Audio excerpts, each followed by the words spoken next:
Okay, we're live. All right, cool. Welcome everybody. Happy Friday to those who celebrate Friday. Um, I don't know. There are somebody out there is like doesn't believe in Friday. Then happy Thursday part two to you, or pre-Saturday. It's the Mac meeting here. We're talking about the things that are happening this week in marketing news. It's the cast of characters traditionally that are here, but I invited a privacy technology attorney that I just am the biggest fan of, Heidi Sass. Welcome to the Mac. Do you want to quickly introduce yourself and just give us, a elevator pitch for what you're up to? I'm Heidi Sass. I'm a data privacy and technology attorney. These are my personal opinions, not legal advice. We'll start with that. She does that. She does that when she goes to Panera too. Yeah, she's like, "This is just an order." I hate data brokers. And her feelings, which will come out Yes, after we touch on some of these news items of the day. So Jay, flashback to that deck, and then we'll click through this. The news. I didn't have any plan. I just pieced this together. So it's a bit of a quilt, but there is a theme that I think will be landed by our conversation with Heidi. But I just wanted everybody to know the Google searches for what are tariffs are still up much higher than they need to be. I think a lot of people are currently, I've gone through big life events, and once they happen, you're like, wait, what is this? If it could be, people would search what is drowning, and then I don't, it's the anti-swimming, I think. Check into the fear and greed index. Well, it's at 8. But last week it was at 3, so I'm seeing the we're getting to just regular fear, maybe. So what does this have to do with anything? Today I'm just going to go through stuff I found. And one of these were the projected ad spend cuts due to the tariffs. And, maybe they're going through, maybe they don't. They did sort of, but they didn't. I mean, it's a great shuck and jive kind of thing going on. You're not sure what's happening. But this was interesting from eMarketer because it's saying people are projected to cut if tariffs hit or how they will. And it was interesting to note that people are thinking about this. So as we're excited about whatever we're not, in our marketing worlds, we're just talking about optimizing email chains and stuff like that. We might not be thinking about this, but the market's thinking about it. But it was interesting to note that the channels being cut were social media being up at the top. So people were saying, if I had to cut ad spend on one channel, it's interesting to note that social media was high, digital audio down there on 14%. So I thought that was interesting, but I just wanted to bring that home. You're saying, why are you talking about tariffs? Because people are talking about cutting ad spend. Okay, why am I Is talking about? non-traditional media, does that include event sponsorship? Oh, I mean, isn't there other traditional media? You're like, oh God. I mean, if you care about a chart and wondering what's going on inside of it, you have a lot of connection and questions for the here. But it's a piece of information. I have it drilled into it, Michael, but good things, and I suggest you go and do that. Meta, here they go. Another platform that might lose some ad spend coming up, the FTC in an antitrust trial that will kick off. So I mean, this is sort of like, this is what will happen if they have to break up Instagram and what. And if you follow Facebook, these people are all up in the courtrooms. The other day, there's a $1 billion lawsuit against Meta in Kenya, talking about how their role in amplifying, fueling the civil war in Ethiopia. Here's Senator Blumenthal talking about, in the Senate, connecting how Facebook was kind of giving information and surveillance tools to the CCP. If you're following the llama thing, Meta is in a lawsuit about fair use and stealing things. And then I just wanted to put this freaking mishmash of things here. This AI, this influencer over here on the left, she was hit up by a whole bunch of her fans saying, "What are you doing on this podcast talking like this?" It was It was an avatar. It was a deep fake of her talking about a line of skincare, sending her influence clicks to another brand. I thought that was like really so like this sort of ad fraud is now happening with influencers, and I thought that was really interesting.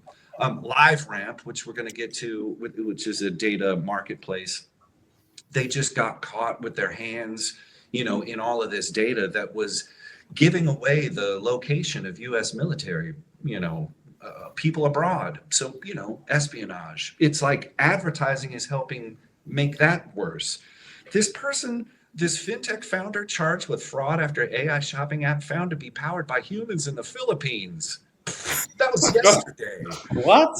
So this person raised all this money for years saying that they could do this stuff, and in the end it ended up being humans. Didn't Amazon get caught with that for the the shopping mechanical store?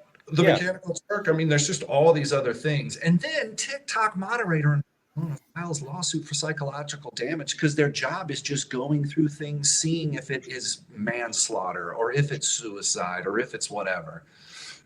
But people are doing something about this. I want everybody to notice Ariel Garcia and the people that check my ads.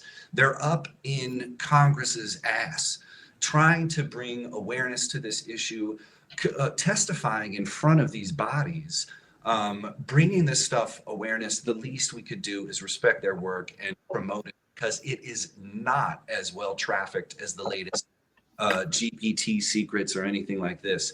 Eric Feinberg is another one who we should, share. Is Senator Hawley, you think whatever you want about him, but he's calling these people out on things. So we are fighting back. We are doing things. And I wanted to end with this because there was a big to-do, 3 lawsuits. Heidi reached out to me yesterday about this, and this is inspired. I was like, well, just come on and talk about this with us. The trade desk is violating consumer privacy laws. So I just wanted to let into it. There's terrific cuts in ad spending projected. Meta is in deep shit again. AI deepfakes hit the influencers. LiveRamp narcs on the U.S. military. Content moderators are suing. Ad tech goes to Washington. How should we proceed? What do you think? Talk amongst yourselves, kids. What's the trading desk? Agency, right? Right. Heidi, do you want to give us the official def of Trade Desk? Because I bet they just think they're a technology company. So the Trade Desk is pitching themselves as the alternative to Google, and they have their fingers in just about everything. And so they wanted to build a cookieless ID, and so they did the TUID. And I've said for a long time, I don't care what you call it. If it's a persistent identifier, you're still tracking people, and the same laws are going to apply to you. I think I talked about that with Jake when he interviewed me back in December. And I said, Trade Desk, I'm looking at you. So, right? Yeah, they got published on Pacer for it. So the 2 lawsuits that just came out like 2 weeks ago, they look very similar in terms of their causes of action, but they don't look coordinated. So this was just a coincidence that they came at the same time. The 3rd lawsuit is a shareholder lawsuit that is saying that Trade Desk didn't deliver on all of the promises they were making about their capabilities and the returns that the shareholders would see. So that trial is a class action of shareholders. That's different. The data harvesting cases have the usual causes of action that you would expect, and they're both filed in California. The CIPA, which is the California Invasion of Privacy Act, just about all states have torts, and invasion of privacy is a regular tort, like intrusion upon seclusion and invasion of privacy. Those are common torts, but California went a step further and codified it in the California Invasion of Privacy Act. So that's when you hear wiretapping. Hello? So they're listening to me, right? So, the wiretapping, but also, trap and trace, pen registers, those sorts of technologies. They're using older laws to capture the newer technologies, but it's based on the behavior. So, like I said, I don't care what you call it. If your behavior is the same and you're getting the same sort of information, that's a problem. Their biggest issue here is that nobody knows who Trade Desk is. Right. That's the question. Certainly, yeah, they certainly did not get consent from people to do this. So many sites that you go to have a pixel on it, the Trade Desk pixel. And it's more powerful and invasive than cookies because they don't reset. It's a persistent identifier. It's like device fingerprinting, more or less. It captures all of that information and then sends it right back to Trade Desk. And then they can use that to do lookalike audiences for targeted advertising. So that's where they're getting into trouble, because the more these cases come up, the smarter the lawyers are getting about how to bring these cases forward, because they're getting really into the weeds about the real-time bidding process and what data is collected and what the impacts are on consumers that have no idea this is going on. Now, one of the cases here I think is going to be more interesting than the other because it includes sites like Noom and Weight Watchers. And both of those sell drugs, and that's health information. So Weight Watchers sells drugs. I thought it was natural. that's why Oprah left, because they wanted to sell drugs too. And Oprah's Wait, I remember that. Oprah tried Ozempic. I'm sorry, excuse me. I'm not selling drugs, and so she took off. But yeah, they do. GLP-1s have taken over the world. Thank you to the Gila monster, and too bad we don't have government research to find new things like that, right? Yeah, thanks, Elon. But anyway, this case I think is going to be a little bit different, and it may even be replicated in other states, like Washington State has the My Health, My Data Act. So I wouldn't be surprised if there's a copycat law firm that says, wait a minute, I see what you're doing there, and I see how you did that, because currently there's only one of those cases, and it's against Amazon. So I wouldn't be surprised if this is opening the door for a lot of other cases for Trade Desk. So can I help me understand? Why was it particularly relevant that Noom and Weight Watchers was doing this? What was special about them? Why were they called out? Sensitive data. The health data is sensitive data, so it gets an extra level of protection. You get an Sure. extra. So if someone identifies that they are on a diet or doing something like that, that's different than me saying I buy Coca-Cola. Well, if you go to the website and you're searching diet drugs and there's a pixel on the website that's capturing that information, that's actually tokenized and sent back to the Trade Desk. So the Trade Desk knows you went to Weight Watchers and you were interested in doing some of these weight loss drugs, and then they put you in a lookalike category or a segment so that they could do targeted advertising to you. And now the next time you go online, no matter what device you're using, anywhere on the internet, they're going to be coming at you trying to sell you the same sorts of things. And the Trade Desk sold that to Weight Watchers or whatever it may be, and Weight Watchers didn't know what was happening when the pixel was fired. One reminder here on Enterprise Counsel, okay? Because they're very nice people, and they're under a lot of stress because they have billable hour requirements and whatnot. But they're going to give you the advice so that you can keep doing what you're doing now, because there's a lot of gray area. But they make the most money in defending you when you get caught. So let's think about who's giving you the advice and who's incentivized to just deal with things, because sometimes a company's risk mitigation strategy is fuck it. We'll let the lawyers clean it up if we get in trouble. And it's a couple $100 million in a fine to the FTC, but you're making billions of dollars a year, so it kind of makes sense. Was Weight Watchers in control of putting this Trade Desk thing on their site, thinking that they were getting something else, or how did the pixel get on Noom and Weight Watchers? I'm sure Trade Desk signed up all of their partners and said, why don't you put this pixel so we can get it? So it's like advertising. So that we can do your advertising. They didn't say, but also you might get a whole lot of trouble here, and we should get consent to do this because we're a data broker, because they didn't think that they were. Well, and then can you just imagine Weight Watchers being like, no, we don't want to reach people who we could sell stuff to. Naaman had a question. Go for it. Yeah. So Heidi, just super interesting. And I just had a question on, isn't this, so let's take the health data part out of it because that's its own, right? Like you're dealing with HIPAA and all that stuff. So isn't this just where the marketing or advertising industry is going? Because I feel like ever since Google, well, Apple did its whole, deprecation of cookies, and then all the search engines or browsers started saying you can start blocking cookies and all that kind of stuff. Everyone's been trying to find a solution to have better track and so you can serve advertising. And the one that I've heard the most about is like what they call server side tracking, which is you're given an identifier, and then depending on whatever device you come from, it doesn't matter. They're able to reconcile you down and keep right in track of what you're doing on their property. So a lot of larger corporations or companies will do this across all their different domains. This is the first I've heard of an advertising, right, like a trade desk going and doing it, going about it. But isn't this just the evolution, right, like of it, or isn't?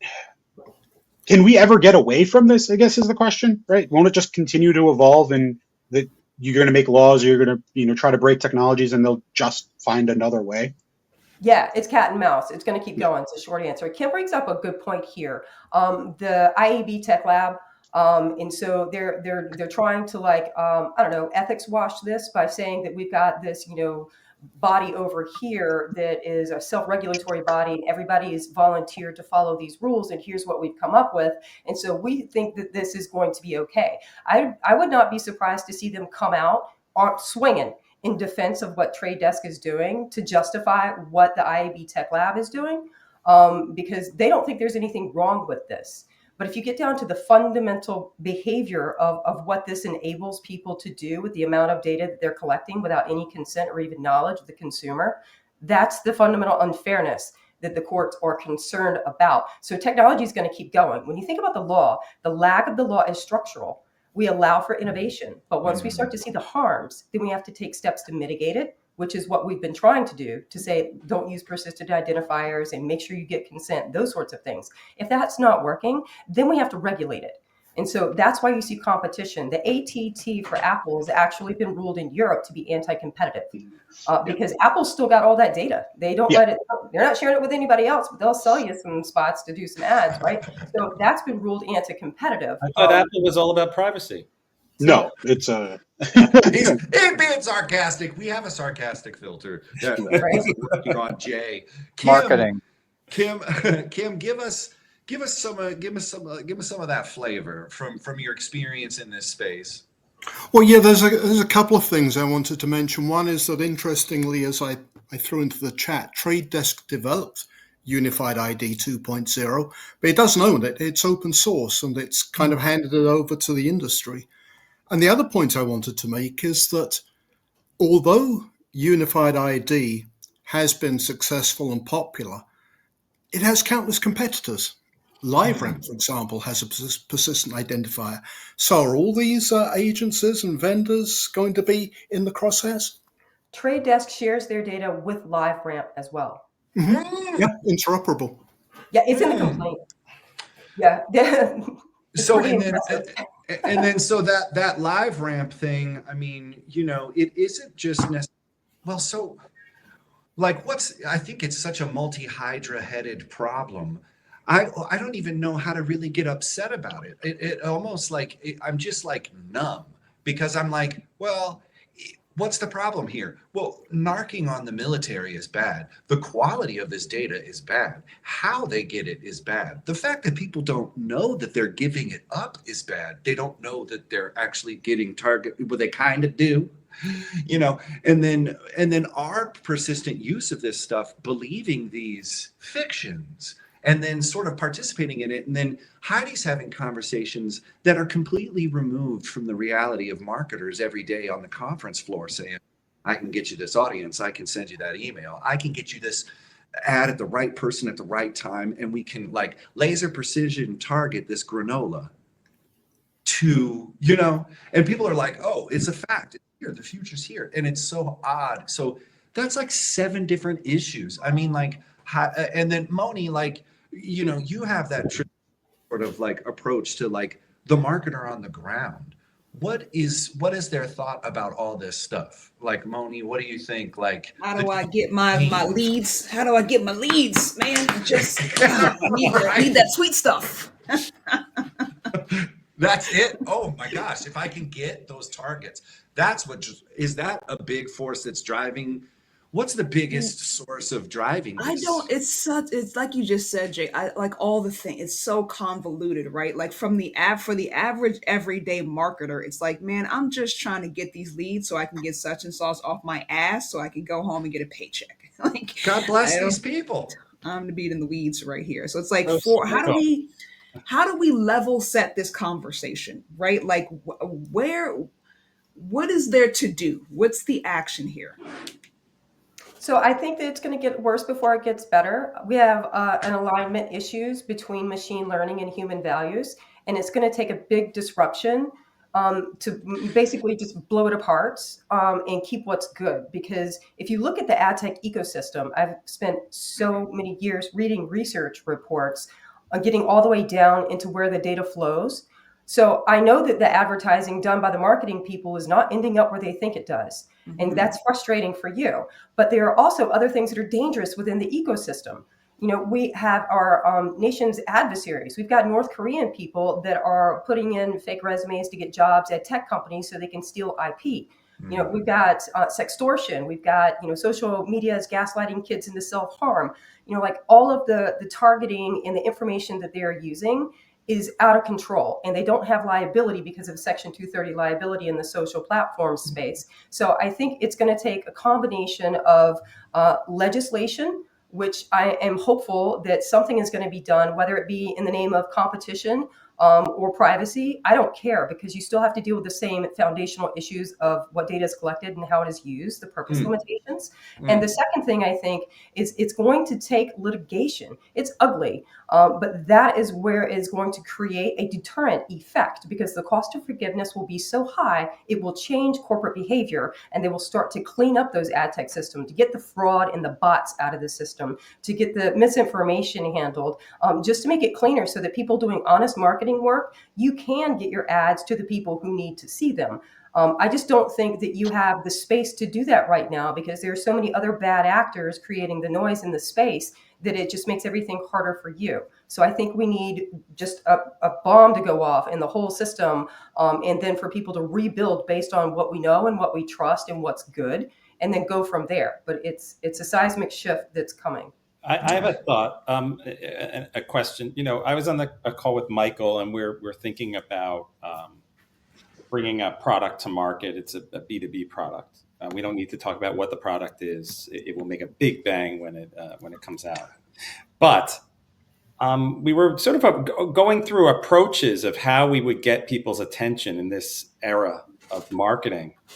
And the truth is that even if you had all that Ozempic data, and even if you had all the whatever data that you're going to get, is it me, or are consumers less likely to go for these things, even if it was perfectly on target?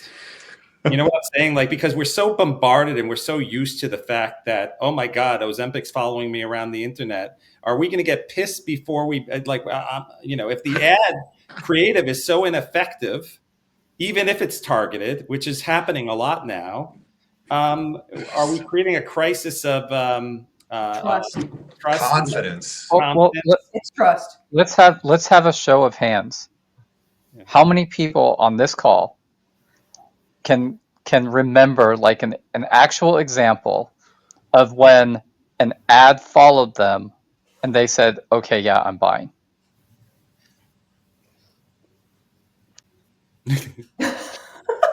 Yeah, it's happened. Yeah. It might be subliminal. Maybe, I don't know. Marcia, I was stuck in the marketing funnel the other day, and I was like, oh God.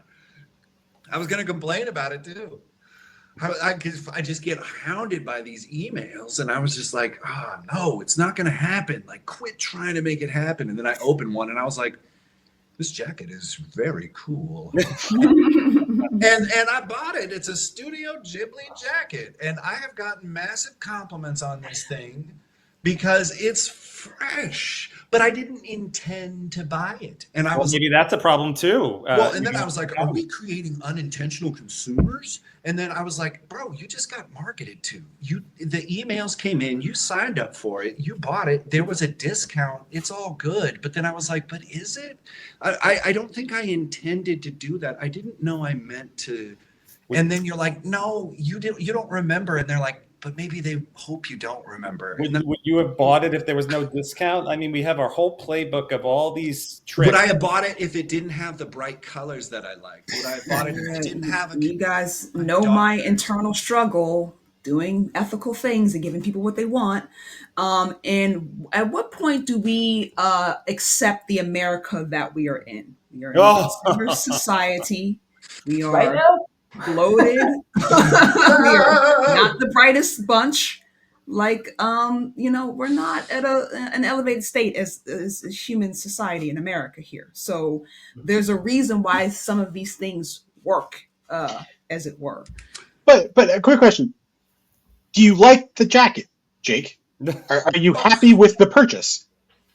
Yes, and it's fantastic, but I didn't intend to buy it, and so I was conflicted, and I was like, "What are you complaining about?" And I was like, "Okay, maybe this isn't a good example, but I was hounded by something, Michael, and I bought it." They were persistent, right? Like I don't know. Like Moni says, this is we're a capitalist consumer society. Sometimes that's the worst thing to happen. Let's just say that, right? Like going down a rabbit hole of mistruths and half truths and things like that is much worse than Jake buying a jacket, I guess. But to that point, Nathan, are we as ethical as a society as we like to pretend to be? I think that's where I'm getting at. How ethical? I think enough people are not that it's become a problem. I think there's enough people that are not. Like, well, talk. Have you seen our president? not my president. Right. Well, and talk, Heidi. I mean, you. Is this a right summation of the general populace? Like, I mean, because you have a strong take on America and where we're coming from, but you still get up in the morning and fight and find out reasons to kind of go into these endless battles. Why do you do it? I'm crazy. Crazy, right? Well, I believe in our society, all the good and the bad, but I also accept that we're lazy as shit. And technology has catered to that to make everything as easy as possible, no friction. But when you're talking about getting tracked down by an email to buy a jacket, that's not as bad as if, for say, you were predisposed to gambling. And those folks are really easy to identify. And so if one of these data brokers were hounding you all over the web, nudging you to get back into their sports betting app, pretty soon the kid's college account is gone and no one else knows about it. And you've got serious problems here. So I'm thinking, the next wave that we're going to see in litigation, aside from, the invasion of privacy and this and that, I think the next thing we're going to start to see is product safety. So theories of liability on product safety. You did not take reasonable care to design your product to avoid foreseeable harm. At this point, we can't deny the harms that we see. So if you're designing these products, do a better job of making sure you're not nudging people as much as you are in certain areas. Externalities, right? That's what the Center for Humane Technology calls externalities. Well, and here can I maybe just take a pause and pull over the bus, because I think we're hitting on the idea of the reason why Marketing Accountability Council is like, at one point we're talking about these really bad, like harmful things. And then at the same time, these places are okay. You can send an email and get a jacket. You know what I mean? But I feel I have a hard time riding those two rails at the same time, because that this one is allowing this, but this isn't necessarily related to this. So when I bring up the problems over here, I talk about the harms of AI companionship endlessly on LinkedIn, and they're not as well trafficked as my other posts, where it's like, believe in yourself, Orville Redenbacher, and everyone's like, oh my God, popcorn wisdom. But when I'm talking about the dangers facing teens, no one wants to talk about that. It could be an algorithmic thing. If I'm talking about kids in danger, the algorithm's like, bro, I'm not, stop. But It doesn't affect me, or so they think. And until it affects them, then they're going to be concerned. I that's like disagree. health insurance in this country I too. disagree. Y'all don't know it's a problem until your loved one is facing a need, and then you didn't know you could talk the surgeon down. I didn't know I could do that. Someone was like, you can actually talk your hospital bill down. But anyway, I think there's this really bad thing. So when I bring up the danger, just like what I did with this intro to the news, those are horrible stories. How does that, these people just trying to sell, the Joe and Jane marketers out here, I just sell. Those are my clients. Those are the small businesses that I work with. And so when I work with them, the first thing I do is I go through their tech stack. And usually it's the first time they've ever seen it. So, I pull up a tool and I say, here's what's in your tech stack. Why do you have 3 widgets doing analytics? Do you even check them? Is it useful information for you? Are you making decisions based on the insights that you gain from these tools? If not, get rid of them. And if you're getting rid of them, I have other tools that are more privacy respecting and have better results. You can replace them with those tools. Are you a MarTech Marie Kondo?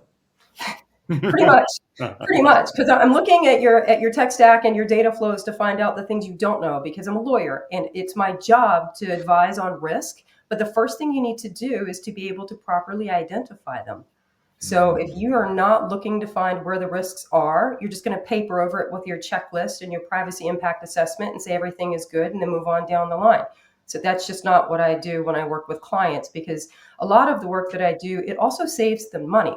Because data minimization means collect less data. Well, let's find out what data you need. What are you using it for? If you collect less data and use fewer tools, you will save money on storage, on cybersecurity. Yeah, I mean, yes, I've gotten calls from CMOs that are angry because I'm monkeying around with their data flows, but I've also gotten calls from CFOs that were thanking me because I reduced their marketing budget considerably, and they still got positive results. And guess what phone calls get often picked up? More is the calls from the CFO. The CMO's calling, you're like, oh, it's probably some wacky idea. Yeah. So I look at the scales in back of you. I'm a Libra. And so the question, what we need to think about is, do the so-called advantages of whatever this widget is that the small business installed from the WordPress, does that outweigh, as Moni would say, the bad things that are happening? What are they promising the people? What do they think they're going to get from putting that tool on their website? A lot of cases, they don't know what's on their website because they had somebody set up their website for them. And then somebody was like, oh, you need something for this, and you need Google Ads, and you need, all of this. And so it's just all crammed up in there. And then, like I said, when I show them their tech stack, they don't know the names. They don't know what Hotjar does. They don't know what these companies do. They don't know that they're leaking data from SDKs. They don't know what an SDK is. They're trying to sell wooden toys to people, that like to make kits of wooden toys with their kids or something. They're selling sneakers or whatever it is that they're doing because they're just trying to focus on running their business or building a tool. So, and some of the work that I do is with tool makers. So when you're building a tool and you bring in somebody like me, let's design this tool better from the beginning so that you don't have to come back and retrofit things when you find out new information on like privacy or consumer rights. You can build it better from the beginning, and you build for where you're going, not where you are. So those are kind of some of the things that I do to try to help businesses, but I'm only one person. Well, you now have the Mac behind you. Yeah, and we'll support in that stuff, but I think maybe just getting some definitions around data minimization, because the exact opposite advice is coming at us like a lightning wave of trash cans. You're just like, man, you got to get that data. You got to get it unstructured. I just thought of a perfect Mac story that Heidi could write for it. Less is more. Less is more. I was just telling Jake about that. But my friends, it's not that I'm saying that's great and whatever. And most alcoholics at the moment of clarity, when they become sober, will be like, I have a problem. But they need to have that Vegas trip. Yeah. And it's sad because most people aren't willing to go to that level of self-reflection. You know what I mean? Like they're gonna come for you. But I think the FOMO of missing out on data, there's no way that I could tell somebody right now, you know what we actually need is less data. You sound like the Quaker oatmeal man. Get out of here. Not Well, only that, interestingly, it's the crack I put, cocaine of marketing, but also they don't know how to do marketing without it, right? Yeah. We have a Well, bunch of Oh, talentless hacks out here who are ow, clueless ouch. what to well, do if they don't have a bunch of data. Oh, I want to. The Moni, before you say something like that, you have to get us to sign a waiver because my kidneys hurt when you say those things. Yeah. Okay. interestingly, there are the analysts at Gartner for the last couple of years who've been taking the line that you do not need a 360-degree view of your customer. You do not need to know absolutely everything about them to be successful. And it was really surprising to hear that message being delivered because, as you were just saying, people so much assume that the opposite is right, that the more data you have about customers, the better off you are. But there is a line of thought out there which says that's just not true. And it's from Gartner. Gartner, I was about to say. Yeah, Of all the people. I think it's more important moving forward as everybody starts to use AI. I read a disturbing paper today on agentic AI in the real-time bidding process. Did you see that paper? Yes. Yeah. Yes. Oh, okay. That was scary. But if you think about AI tools, they're only as good as the data they were trained on. So if you collect less data and you have higher quality data and you have enough amassed to do training, you're going to end up with a better AI tool, which gives better results. And if you don't, then you're going to have a garbage AI tool because you trained it on garbage data. So that 365 view of the consumer that you thought you had, like maybe 80% of it's wrong.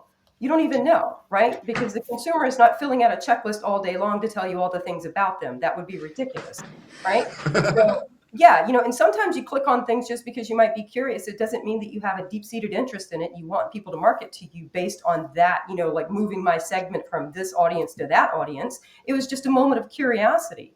So I think less data gives you better quality results, but it just saves you money in the long run in terms of mitigating risk and lowering the expenses. Like an Azure instance, that's not cheap.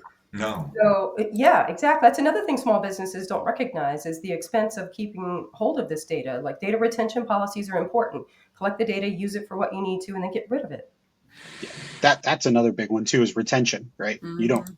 I've had conversations of being like, we've had this data for 12 months. What is it going to tell you that this person, clicked on something on your website 12 months ago, right? Like it's okay to delete it and move on because 12 months ago is a long time in the buying cycle. If Let they're me, interested, they're going to come back or you drive them back again, right? Like and retention's a then big part of this and too. then I'll just say there's a data scientist argument to be made for marketing mix modeling, which needs a minimum of 2 years of data to really understand and put together things. And so again, you can like that or you can use that thing, but also, oh my God, you're going to need more data. I'm sorry, you just don't have enough data. Remember, everyone was like, oh, we're running out of data. And then, oh, do you have the data? And they're like, well, wait, where'd the data come from? They're like, it was yours. And you're like, oh. And then you're running out of data and they're like, we'll synth it up. We'll do something else. And they'll be like, oh, okay. And then data centers, are you going to pay for this? How are they going to power this? Heidi, do you know anything about the powering of all of this, the data collection stuff? I mean, like, is LiveRamp, is Trade Desk, are they connected to data centers? I would assume. Microsoft is pulling back on building new data centers, but I think it's because they've gotten the government. It's a current government for billionaires right now. You can see with the market manipulation that he did with like tanking the markets and then telling everybody to buy and then pulling back the tariffs. Like I hate it. that reeks of market manipulation and like the old school kind of way. But I think Microsoft is doing this because they're deep into our government, and I think they've gotten the government to say we're going to use federal land to build new data centers, and so taxpayers are going to start to support the cost of this. And Sam Altman is trying to say that we have a national security interest in making sure that OpenAI succeeds, because if not, the Chinese may overtake. Yeah. Well, we're all going to be run by AI anyway, so what difference does it make? Oh, there's the nihilist. Right. Yeah. So data centers use a ton of energy. They don't care about anybody else living in the communities around them. They use a ton of water. And so they are developing better ways to process data that uses less of our natural resources, but we're not there yet. And like you said, everybody's zeitgeist at the time is hoarding data. And so that takes even more space and even more data centers. So, yeah, we might need more data centers, but do you want one in your backyard? They're Well, riddled in Northern Virginia. Amazon Oh, has taken over. They're everywhere. It's crazy. yeah. really? And they're Explain. massive. They're massive. It's just like how is there Just one on every corner? It's crazy. Poor people oh, work there. Yeah. Yeah. right. Yeah. Well, so I'm just kind of I'm What do you have sitting. that's positive for us today, Jake? Because Yeah. we went down like the road of This is turmoil. my fault. Yeah. I'm finding this fantastically insightful and inspiring because I don't think most people are having this level of a conversation. And I think just the fact that we're existing and connecting these dots is important because most people are just like, why are you being such a wimp about this? I They're would just like, agree. I would agree. People see my shirt and they're like, "Oh, she's just a crazy woman. We shouldn't talk to her." Yeah, I know things you should know, and so let's not take an adversarial approach here. It needs to be more collaborative, which is right. why I try to talk to people and work with people, in all kinds of different areas: lawmakers, researchers, data scientists, journalists, whoever is trying to bring about positive change. Because I see where we can be in the future. It's just going to get really messy in the short run to get there. So I didn't build a tool or write a book. I helped to build a social construct around I hate data brokers. And now people know why. Because it doesn't have to be this way. There's something better out there for us. We just have to be outraged enough to demand it. I love it. There's a And lot so of that's quotables today. but that's what I'm saying. I think people like Heidi who bring this level of passion and awareness and expansion. I mean, you notice how she really only needs to talk about her one lane. Like most lawyers only really know the law, and she's down at the log level with the marketers in the shit, like working things out, thinking about your tools. And it's like, inspiring multivariate Swiss Army type characters. We need to be, exposed to them.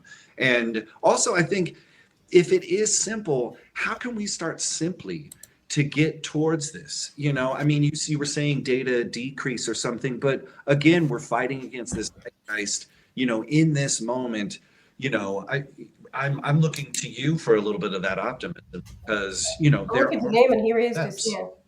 Oh, I was actually, yeah, a question for Heidi too is just like, who is your typical client, right? Who are the people Mm. that are interested in this and why? Like you said that they're more interested in from an operational point of view and a cost point of view, like, but is it just purely because they've seen their marketing budgets go up? Like, why are they coming to you and looking for help?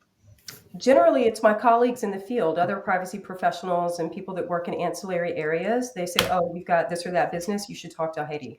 So they refer them to me, and then I start talking to them, and they think they're going to get a legal consult, which is here are the contracts you need, here's what you need to do. But I actually spend a lot of time listening to what they do with their business and how they do it. I get into their tech stack. I teach them the things that they need to know so that they can do better negotiations with vendors and third parties so that they can have more of an interest in this. There's no reason to fear it. Fear comes from not knowing. So I spend a lot of time trying to educate them and get them up to speed on what's going on. The clients I don't work with are the ones who say, what is the magic language I need to put in my document so I can keep doing what I'm doing and people will leave me alone? I say, Mm. Right. goodbye, and you should go talk to someone else. Those are the clients I don't work with. So, Yeah. yeah, so that's, I think, the best thing to do is to keep having these conversations with people on different sides of the same industry, because you guys need to do marketing for my small businesses. And I can't blow up these tools by myself. Like it takes having good tools available to have my clients be able to do marketing. So I think it's a credibility and social proof. It gets back to who do you know and who's working in the industry and what do they know how to do so that I can take care of my people and take care of yours. Well then maybe give us your little, like, if you have a bench of, like, if right now I had to put a basketball game on against the aliens, I would choose Michael Jordan, and then I would forget that I don't know a lot of basketball players. But the point is, if you had to pick like some technology that marketers are working with or companies that are standing for what you're doing, like do you have like, oh, here's my go-to, or is there a certain company or SaaS product that you like and trust, or give us some of your like consumer reviews maybe, or Well, the suggestions? biggest companies aren't always the best because the fastest to scale may also be the fastest to cut corners. So if you're, yeah, and I'm not going to give you a list of the ones that I like because that's my secret sauce, but I will tell you that if you're looking to find out who to avoid, check the court docket. If you're thinking Check about the working with a company, check the court docket and find out, yeah, do some research on them and find out what other people are mad at them about. Because that way you'll see, there are some companies that are out there, and I've worked with some privacy tool makers before. They're not lawyers, and so they just needed a little bit of advice in doing the design of what they were doing. They didn't want to enable regulatory arbitrage. They wanted to build their systems in a way that no matter which path you choose, you're still going to end up on the right side of the law. And so you can see those companies because they keep bringing out new products and they get better with each iteration.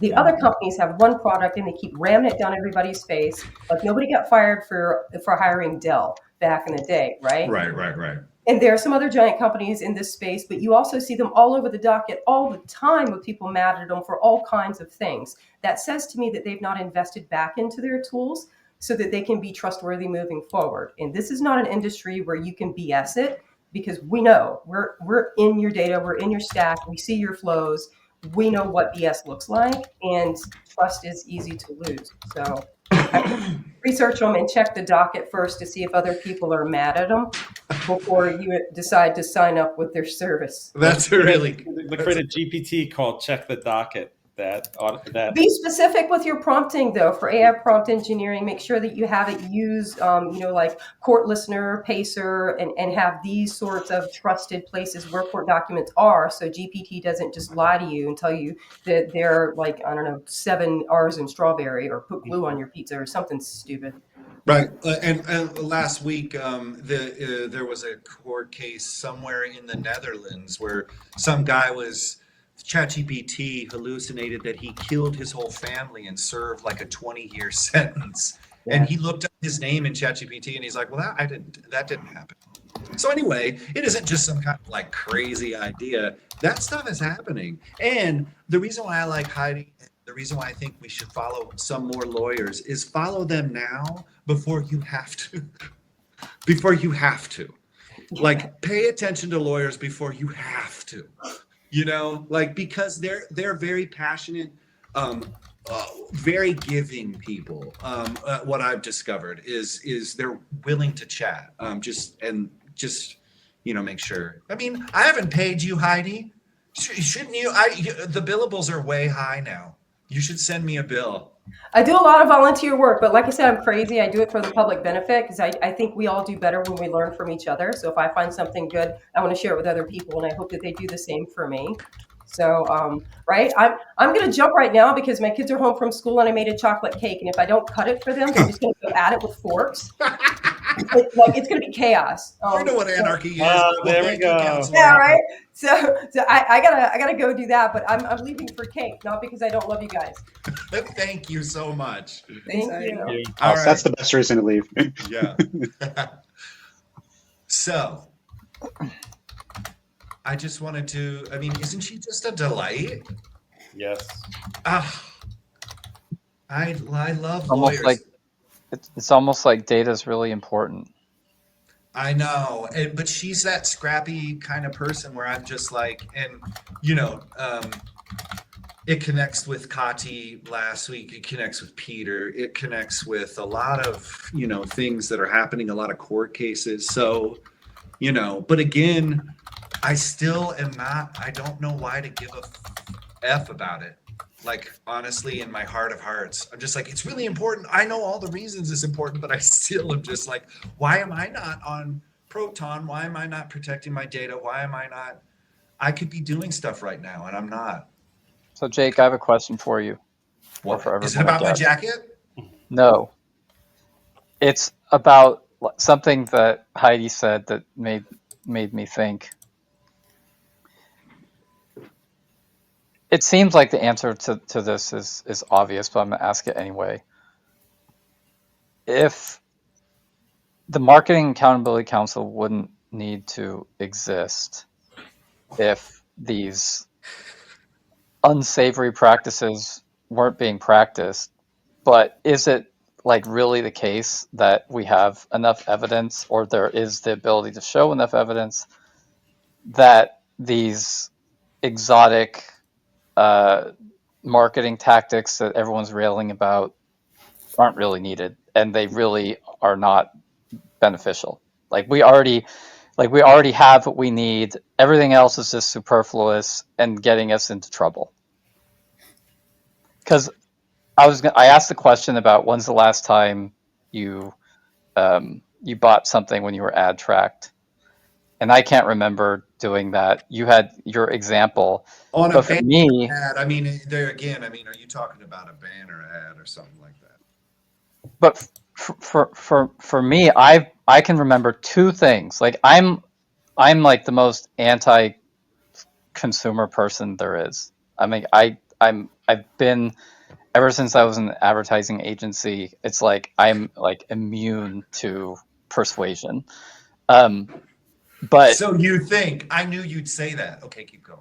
there are two things that I remember actually purchasing as a result of what I would call marketing, messaging, and there were ads on YouTube. Hmm. But these weren't brand ads, they were product ads. And there's a difference between branding and like, hey, here's a product that Hmm. we have. And you Right. said jackets, and I think this probably jogged my memory. Bearskin jackets or bearskin hoodies was one thing that I was exposed to on YouTube that I ultimately now have hanging in the room next door. And the other one was Earth Breeze um, uh, washing machine sheets. Instead of like getting detergent in a bottle and having to throw away the bottle, you get these sheets that you just fold up and break up into bits and you put into the same place where you put your laundry detergent. Okay. And I wouldn't have found out about these any other way than on YouTube. I don't think I was targeted for Oh these yeah, you particular were. ads. It's hard to believe that I would be. Maybe Oh I was, no. Oh, they but knew it. they were accidental tourists to me, Hmm. and they resonated, and I became a customer as a result. A lifetime customer, it seems. Well, and that's Certainly for Earth Breeze. Yeah. and that is, there you go, proving the point that that was the right message at the right moment to the right person. And did we mathematically arrive at that? Did we statistically arrive at that? Were you marketed? Most people are like, it doesn't matter.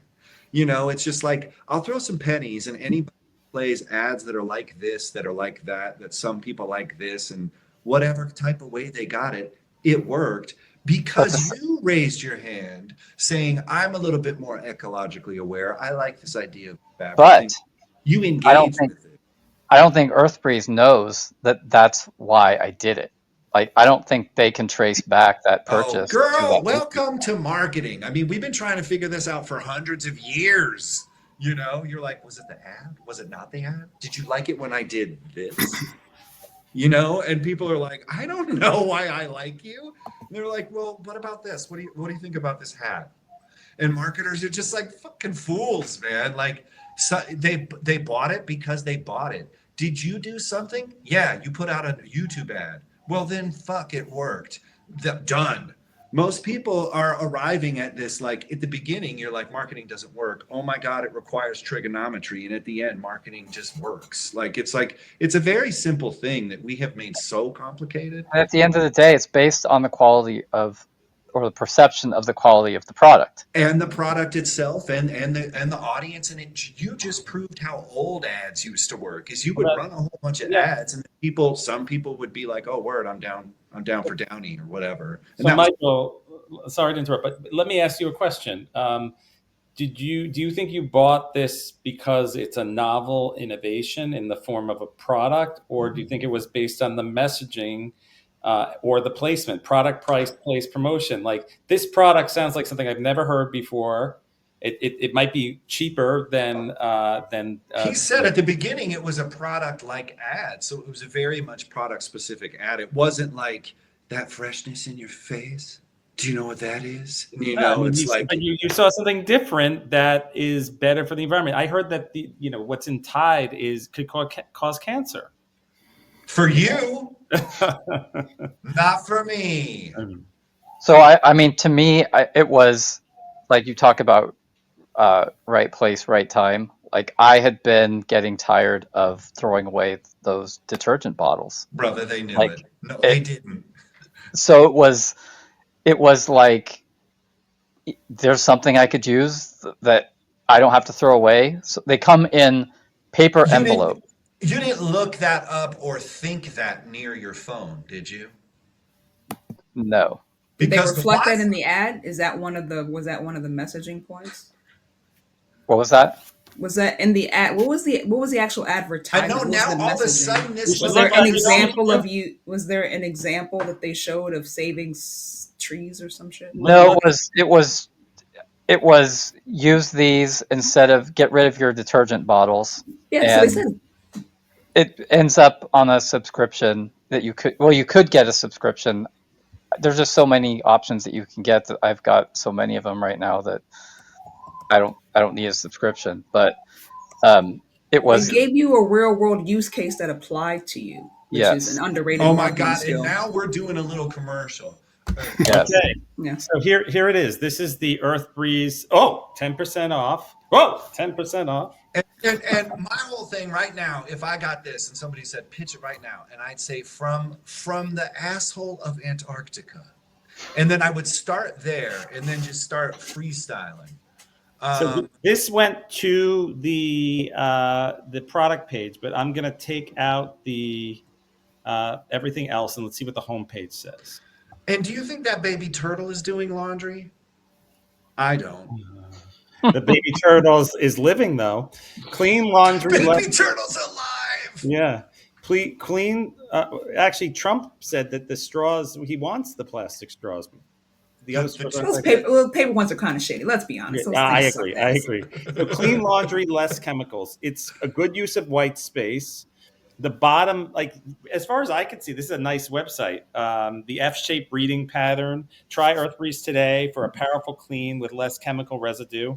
And then you get all the stuff on the bottom. And there you go, Jay, down there, carcinogen, no carcinogens, no fillers. So they got your eco-friendly person. They got a baby turtle in there if you like Finding Nemo.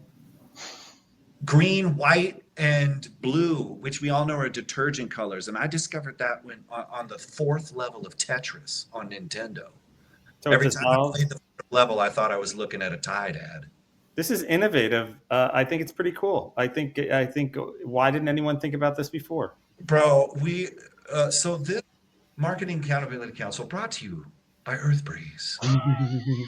No clean laundry, no plastic jugs. This is But effective. and honestly, Earth Breeze, when you started talking, I was like, is he talking about wind again? And he just relabeled. Quit trying to rebrand weather. Look at that, and they're even showing the most helpful critical review. That's honest. Oh, Needed. Max score. dang. Real Yeah, we should laundry rate this. shots, too. That's brave. No space and no weight. I mean, this is a valuable site. Dude, so as a wash ambassador, Michael, like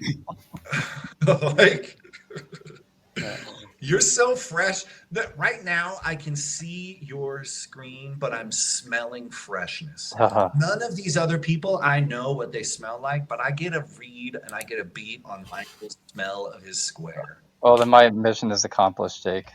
It's super fresh. It's so fresh. So- It's so clean. fresh. Just to be 100% honest, they have a unscented and a scented version. I use the scented one, but Oh, I literally can't tell. Like, if I used like a traditional detergent, it would have that smell, that like detergent clean smell. But I just come to expect or get used to the fact that just having no smell is just good enough. I think that Michael, I use Earth Breeze as well. oh, It adds a Oh. little bit Where'd of where'd you learn about it? my parents, Okay. but I use a little bit of this French like linen cleaner stuff that smells good. Just add a little tiny bit. So like one bottle for a very long time, right? one bottle, not multiple bottles. So just think about Should that. we, And maybe we should. should we reach out to Earth Breeze and have them on one of our calls? Later, Yeah, Damon. maybe. Let's see. Bye. Yeah, I mean, Bye. now I'm gonna buy Earth Breeze. Well, Well, we should first get our what our little percentage. Like, how can we yes. Oh, like a true let's get marketer. our code No, first. but then the authenticity goes away. No, we're already No. using it. Well, We're leaving money on the table otherwise. but you'll All know right. something's up because next October I'm going to say the McRib is back randomly, and you're going to be like, "What?" And I'm going to be going off about the McRib. So we understand. just have to look at their thing affiliate program, Michael, and we can split. Okay. and get that Earth Breeze cheese. Ooh. Oh, Earth cheese. Well, anyway, folks, I'll give you your weekend back. We did great. What a nice meeting. Yeah. Enjoy. Thank you. Thank you. Thank you, guys. Bye-bye. Have a good Later, weekend. y'all. That was fun. That was unexpected. Yeah, that was. We're doing an Earth Breeze ad. Yeah, yeah.